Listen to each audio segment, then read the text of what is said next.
weather has started to kind of turn nice.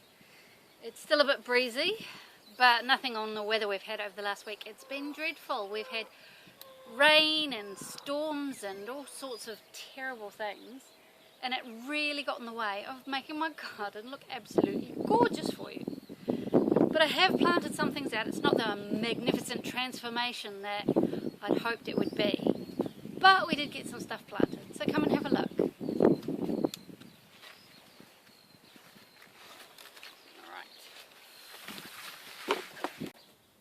There's not a lot going on in the greenhouse. These are the last of the seeds and seed raising mix. There's not really a lot considering how much we've had going on. These ones I'm really excited about. These ones are carob. So we shall see what they're like. I've never grown them before. And these are the last of the seedlings that need a bit of indoor love. They should start hardening them off probably tomorrow. And then the rest of the greenhouse is filled with my wheat. Now you may be asking, what am I doing with wheat? It hasn't formed any heads yet, so there's no wheat kernels, but I'm pleased with that because it's my intention is to dry it out and use it as a mulch, use it as straw. So, I mean, when you've got a garden as big as mine, to provide mulch for the entire lot is quite costly.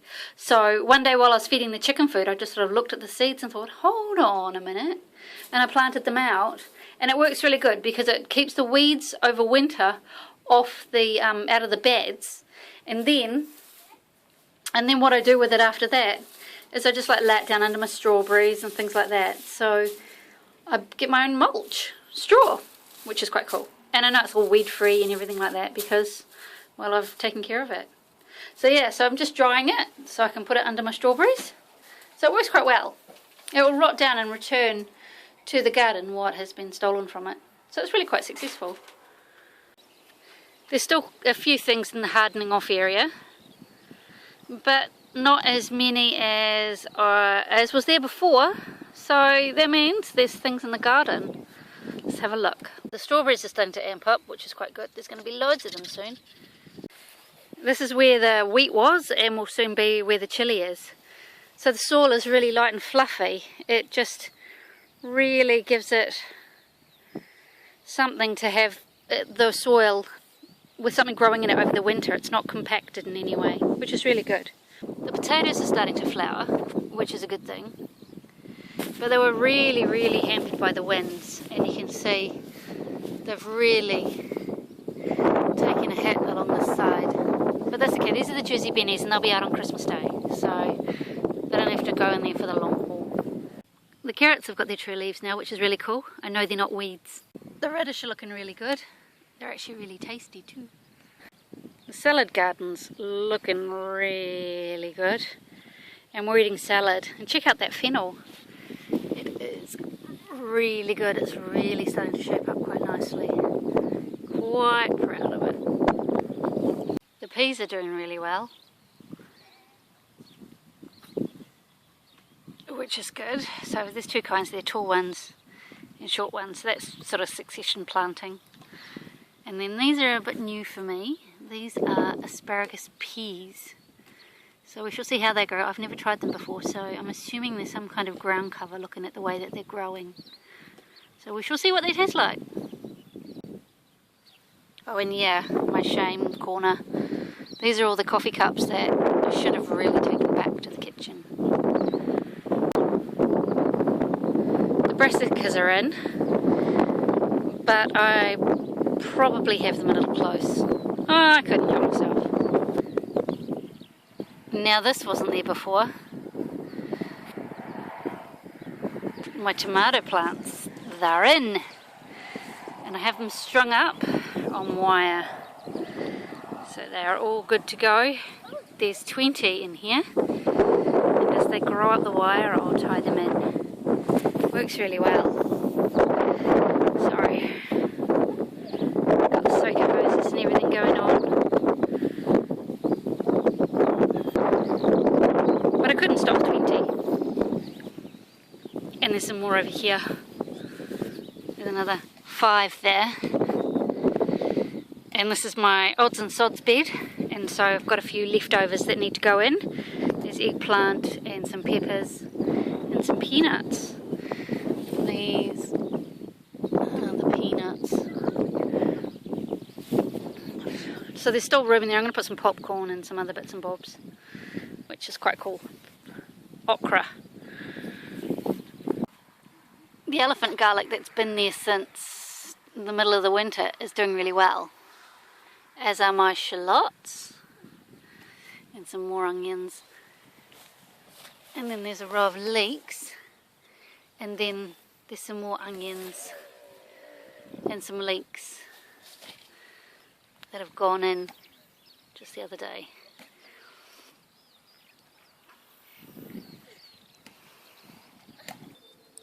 The storm knocked down some of my red currants, which is really annoying, some of the branches, but it's okay because there's loads left. Look at these. I can't wait for them to brighten up. I just have to beat the birds.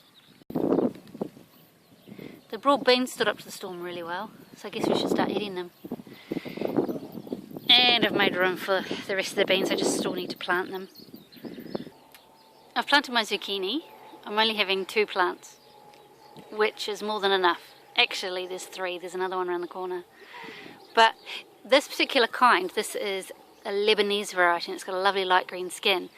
I looked at the dead carcass of it a few summers ago, and it was just a long straight skeleton. It wasn't like it was branched all over the place. So what I'm going to do is I've got this sturdy pole, and as they grow I'm going to tie them into it so that they will be vertical, and then they'll take up less space in my garden, which is quite good. And I really love this variety. It's actually really lovely. It's kind of sweet in a zucchini kind of a way, but they're really delicious, and I can't wait. I grew one up the pole last year and it worked right well, so I'm doing them both up the pole this year. And there's still space for some of my butternut squash because they're just really not big enough yet. And then I have my melons on this side, and hopefully some of them will climb up this frame here, but most of them will just sprawl along the garden. And I was really tempted to squish them in, but I made myself put some back on the shelf because, you know, you can't have them too crowded.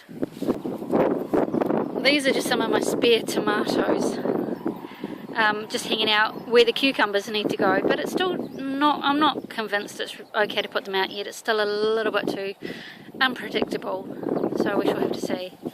And my spinach and my Asian stir-fry greens, but check this out, it's so tiny and it's bolting already. What's it doing that for? Oh, I'm not impressed.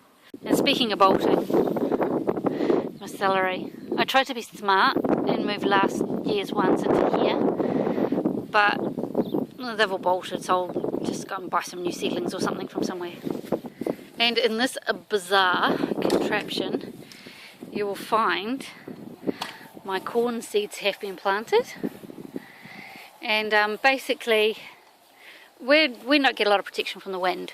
So what I've done, well, first I set up this grid line, this grid structure with the string. So there's corn planted at every intersection. So I knew where to plant them. I get my spacing perfect. Not that I'm a perfect gardener, but it just helps. And then the poles with the string. Now normally what happens is just as the tassels come out and it's dropping the pollen onto the silks, we get a strong wind come, makes all the corn like lean over on its side, and then you get a whole row or two of kernels missing at the bottom of your corn cobs, and it's really annoying. So basically I've set up this structure so if the wind blows, it can't blow it far enough. They will knock over, and they'll be easy to fix because it's just a bit of a shove to the side. But yeah, so hopefully it works. Hard to imagine something that's not even sprouted yet will be this tall, but it will be even higher. So and then I've put ping pong balls on the end to safety first. I don't want to have my eye out reaching in for something. So that's kind of it really.